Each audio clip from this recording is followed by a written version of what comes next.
Zero tolerance came from this. 31% of women that make their journey get raped by the criminal cartels. Children were dying on that border every day. Dying. Either drowning in a river, dying making that journey. Children were sexually assaulted, and children were dying in the desert. You know, they made that journey, and a lot of women and children not only died, many were sexually assaulted. So we said, look, how can we save lives? How can we stop the sexual assault of children? So we said, look, let's prosecute them because it's a crime to enter this country illegally. So if we prosecute them and put them in jail, maybe the numbers go down, maybe less will come. And it worked. Zero tolerance, that the numbers of families putting themselves in harm's way and putting themselves in the hands of criminal cartels dropped significantly. However, the sad part about it, the unfortunate part about it, is that when you prosecute a parent and put them in jail, the child won't go with them. I started as a police officer in New York. Police agencies across this country separate families 1,000 times a day across this country because the child doesn't go to jail with a parent.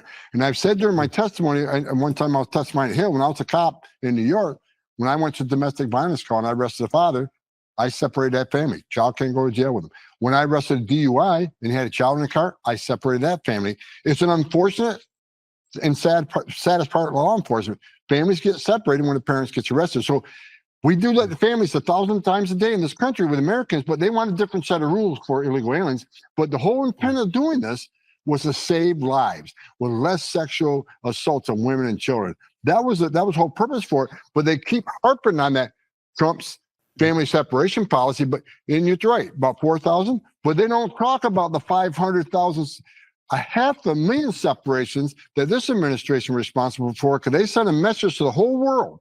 If you're a child and you cross this country illegally, you're not going to be deported. We'll deliver you to the very same people who paid a criminal cartel to smuggle you into this country. So, you know, what we did was try to save lives and decrease sexual assaults. What they did was send a message to the whole world. Child can cross the border. We'll get them to the final destination at government expense and reward the people who paid the criminal cartels. And that's why the numbers exploded, because there's no consequence. We had a consequence, they didn't. That's an incredibly compelling answer that you just gave. I can't refute it. No one should, as far as I'm concerned, sir. But I would ask you this, because whether it's optics or it's a reality, listening to what you said, how sensitive you are to these issues, what one would argue diametrically opposes that is when we see one story, and granted, it's one individual, but it's still a 10-year-old in Texas who's a U.S. citizen being deported to Mexico, you know, suffering from brain cancer. You've seen that story plastered all over the news wires over the last couple of days.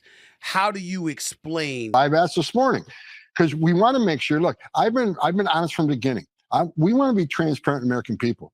If we screw up, we didn't know we screw up. If we do something, so I've already asked that question. I don't have the facts on it yet. I've asked for facts, ground truth on that, and I'll deal with it once I get the facts up on the ground from what actually happened. Because many times what you read in the media, they leave half the story out. Sometimes they don't, but I'm going to find out. Well, I appreciate that answer. And that's very honest and stand up for you. Thank you for saying that.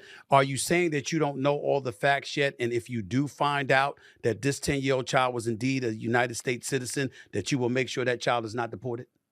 I'll make sure I get all the facts and make a decision based on the facts. I can't tell you what I'm going to do yet. The facts could be 1,000 different ways, right? But are the parents a public safety threat? Are they national security threat? Well, they can't be here.